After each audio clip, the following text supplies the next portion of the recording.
Assalamualaikum warahmatullahi wabarakatuh. Perkenalkan, nama saya Rado Valentino dengan NIM 24338022. Saya berasal dari Prodi Teknik Mesin S1. Baiklah, saya akan membacakan tentang materi. Yang pertama, logam, kedua polimer, ketiga komposit, dan keempat keramik. Nah, lanjut kita masuk ke pembahasan yang pertama tentang logam. Logam adalah unsur kimia yang mempunyai sifat-sifat kuat, lihat, keras, pengantar listrik dan panas, serta mempunyai titik cair tinggi. Contoh dari logam yang memiliki sifat-sifat tersebut adalah besi, tembaga, seng, timah, timbal, nikel, aluminium, magnesium. Adapun sifat-sifat logam yang pertama, dapat ditempa dan diubah bentuk. Kedua, penghantar panas dan listrik. Tiga, keras, tahan terhadap goresan, potongan atau kehausan. Keempat, kenyal, tahan patah jika dibentang. Empat, kuat, tahan terhadap benturan. Enam, lihat atau dapat ditarik.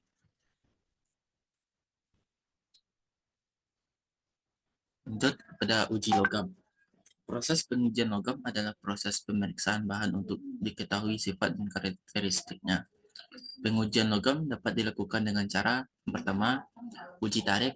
Uji tarik adalah pengujian yang sering digunakan untuk menentukan sifat-sifat mekanis dari suatu material seperti tegangan maksimal.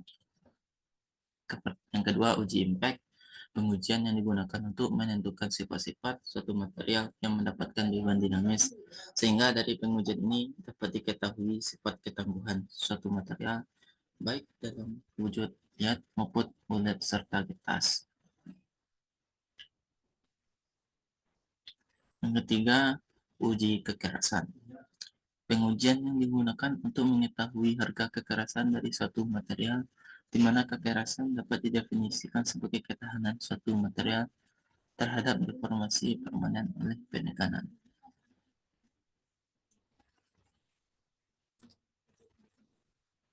Kelebihan dan kekurangan logam. Kita masuk kepada kelebihan logam. Yang pertama, logam memiliki tingkat kekerasan dan kekuatan yang berbeda-beda. Yang kedua, logam mudah ditempa. Logam merupakan konduktor listrik yang baik. Yang ketiga, logam mampu menghantarkan panas. Yang keempat, logam memiliki sifat mengkilap. Kelima, logam memiliki kerapatan relatif tinggi.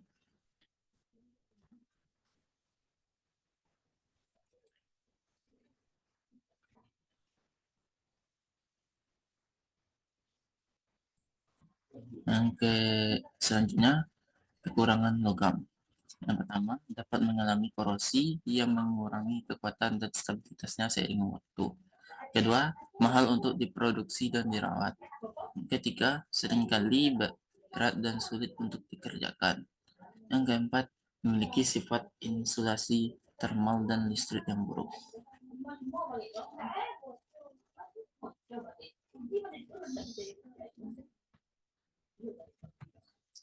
Nah, selanjutnya kita masuk pada materi yang kedua, yaitu polimer. Polimer didefinisikan sebagai suatu makromolekul yang tersusun atas bagian-bagian kecil. Bagian kecil yang menyusun polimer disebut dengan monomer. Dalam penelitian polimer yang masih berlangsung sampai sekarang, suatu polimer adalah rantai berulang dari atom yang panjang, terbentuk dari pengikat yang berupa molekul identik yang disebut monomer. Sekalipun biasanya merupakan organik atau memiliki rantai karbon, ada juga banyak polimer inorganik. Contoh terkenal dari polimer adalah plastik dan DNA. Berdasarkan sumber polimer. Polimer alam yang pertama, polimer alam yang terjadi secara alami seperti karet alam, karbohidrat, protein, selulosa, dan wol. Yang kedua, polimer semi sintetik yang diperoleh dari hasil modifikasi polimer alam dan bahan kimia seperti serat rayon dan selulosa nitrat. Polimer sintesis yaitu polimer yang dibuat melalui polimerisasi dari monomer polimer seperti formaldehida. Berdasarkan penggunaan polimer, yang pertama, serat. Polimer yang dimanfaatkan sebagai serat misalnya untuk kain dan benang. Contoh, polyester, nilon, dan dakron. Kedua, plastik. Polimer yang dimanfaatkan untuk plastik contohnya bakelit, polietilena, PVC, polisterina, dan polipropilena.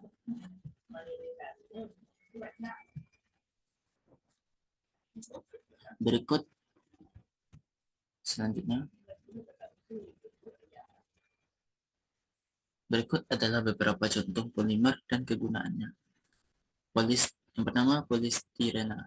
Polimer termoplastik yang fleksibel dan dapat digunakan untuk membuat insulasi termal, penutup kipas pendingin udara, mainan, dan suku cadang mesin dan mobil. PVC atau polyvinyl klorida. Polimer yang keras dan kaku yang dapat digunakan untuk membuat pipa plastik, pipa paralon, pipa kabel listrik, kulit sintesis, dan turbin plastik. Tiga, telepon atau yaitu lapisan tipis yang tahan dengan suhu tinggi dan bahan kimia. Selanjutnya, neoprena, karet yang dapat digunakan untuk membuat selang karet, sol sepatu, sarung tangan, dan lainnya. Yang kelima, stirena butadiena rubber, yaitu karet yang digunakan sebagai bahan baku dan motor. Yang keenam, serat sintesis seperti rayon, dakron, dan nilon.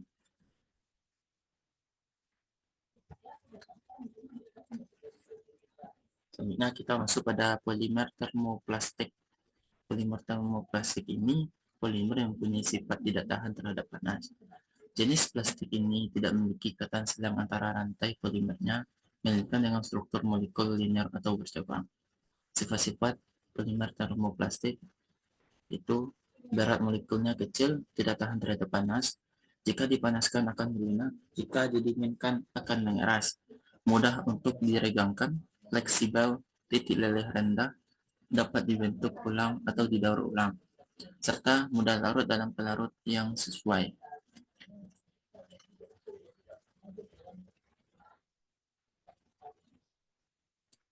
Selanjutnya, polimer thermosetting.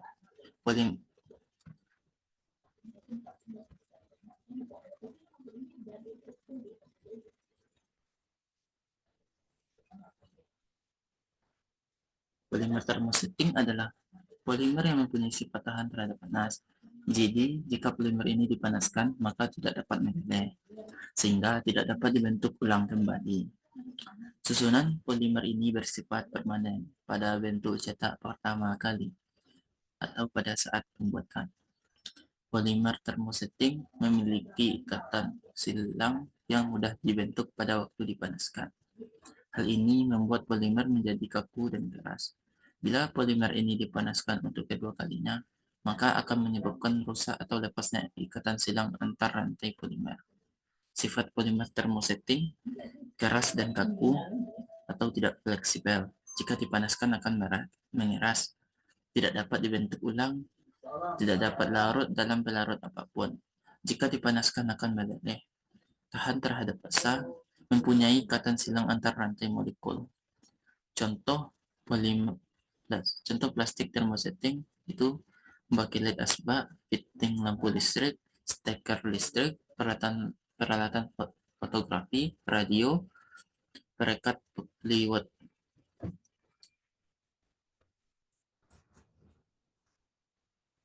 Oke, kita masuk pada materi yang selanjutnya, yaitu tentang komposit. Komposit ini adalah satu jenis bahan baru hasil rekayasa yang terdiri dari dua atau lebih bahan, di mana sifat masing-masing bahan berbeda satu sama lainnya, baik itu sifat kimia maupun fisikanya. Material komposit dapat didefinisikan sebagai kombinasi dari dua atau lebih bahan yang menghasilkan sifat yang lebih baik daripada sifat bahan penyusunnya. Material penyusun komposit.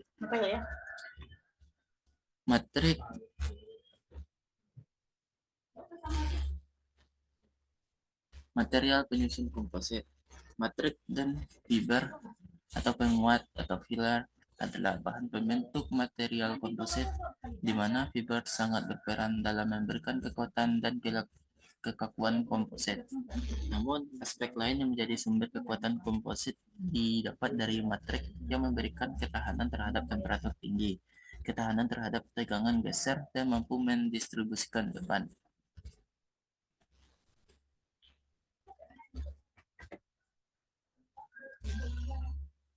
Karakteristik komposit. Sifat maupun karakteristik dari komposit ditentukan oleh material yang menjadi penyusun komposit.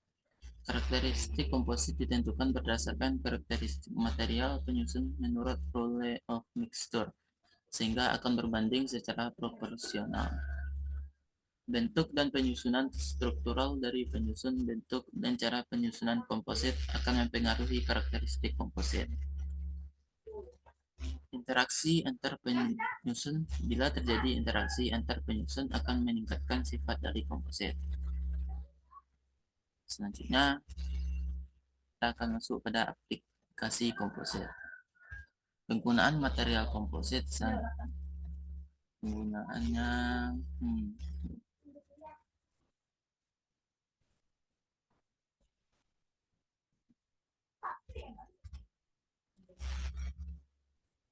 Oke. Penggunaan material komposit sangat luas. Yang pertama, aerospace atau komponen pesawat terbang, komponen helikopter, komponen satelit. Kedua, kesehatan kaki palsu atau sambungan sendi pada pengembang. Yang tiga, marine, kapal layar, dan kapal selam. Keempat, industri pertahanan, komponen jet tempur, tank amfibi, dan bullets. Yang kelima, industri pembinaan jembatan rumah dan terowongan. Yang keenam, sports reds, sepeda, stick golf, raket tenis, dan sepatu olahraga. Yang ketujuh, otomobil, komponen mesin, komponen kereta.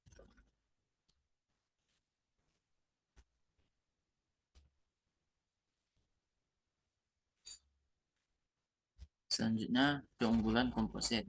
Yang pertama, bahan komposit mempunyai density yang jauh lebih rendah berbanding dengan bahan konvensional.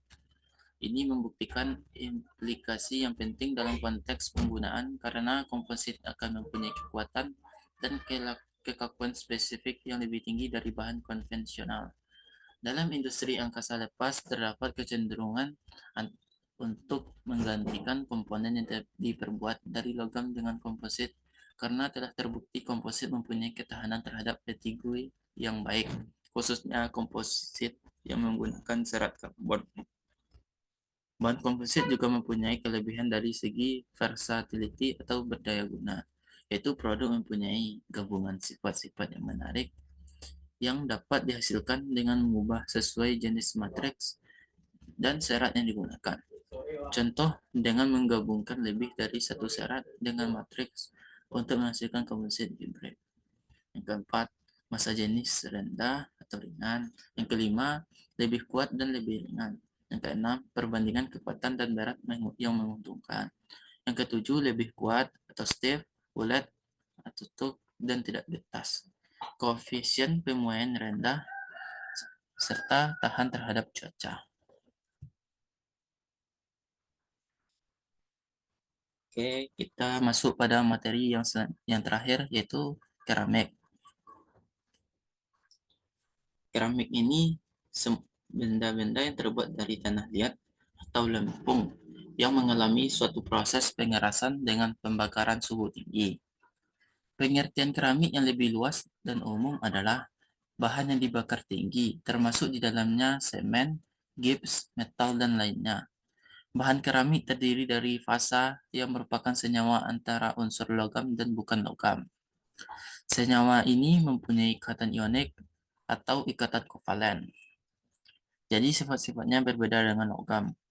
Kebanyakan fase keramik mempunyai struktur kristalin dibandingkan dengan logam. Struktur kristal bahan keramik lebih rumit.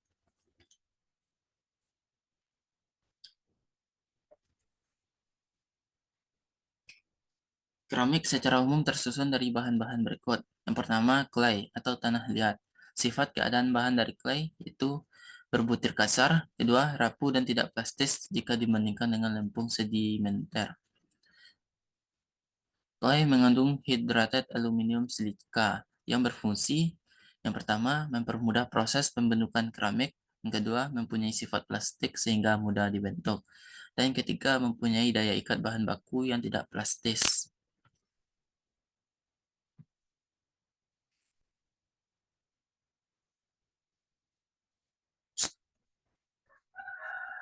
Yang kedua, kuarsa atau flint. Kuarsa adalah bentuk lain dari batuan silika yang mempunyai fungsi.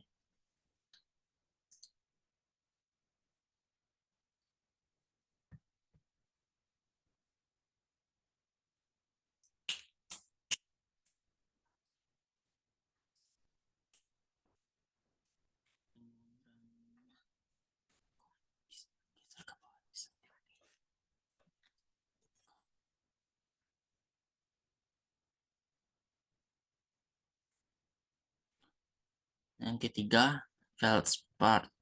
Feldspar yang disusun oleh K2O, Al2SO3, 6SiO2.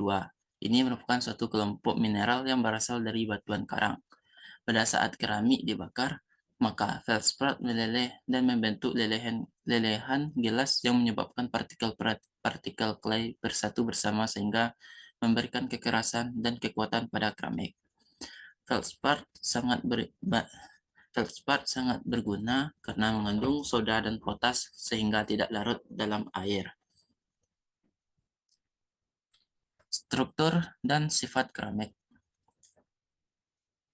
Senyawa keramik disifati oleh ikatan kovalen dan ionik antar atom. Ikatan ini lebih kuat dibanding ikatan metalik pada logam, sehingga keramik memiliki kekerasan dan kekuatan tinggi, tetapi keuletan rendah. Keramik biasanya membentuk struktur kristal. Struktur kristal umumnya lebih kompleks daripada kebanyakan logam. Hal ini karena molekul keramik biasanya terdiri dari atom-atom dengan ukuran yang jauh berbeda. Kedua, muatan ion sharing berbeda seperti pada SiO2 dan Al2O3. Ketiga, beberapa keramik terbentuk dari 3 unsur atau lebih, seperti Al2Si, 2O5, OH4. Struktur kristalnya dapat berbentuk single kristal atau polikristal. Sifat mekanik dan sifat keramik dipengaruhi oleh ukuran butir. Bahan dengan butir menghasilkan kekuatan dan keuletan lebih baik.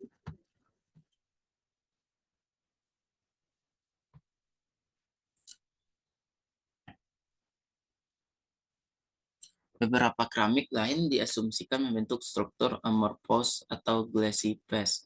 Contohnya kaca.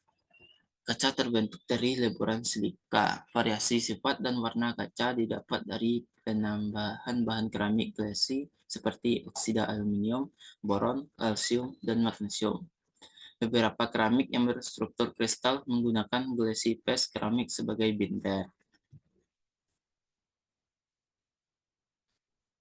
Sekian penjelasan materi dari saya tentang uh, tentang material teknik. Saya akhiri dengan membacakan wabillahi taufik wal hidayah. Assalamualaikum warahmatullahi wabarakatuh.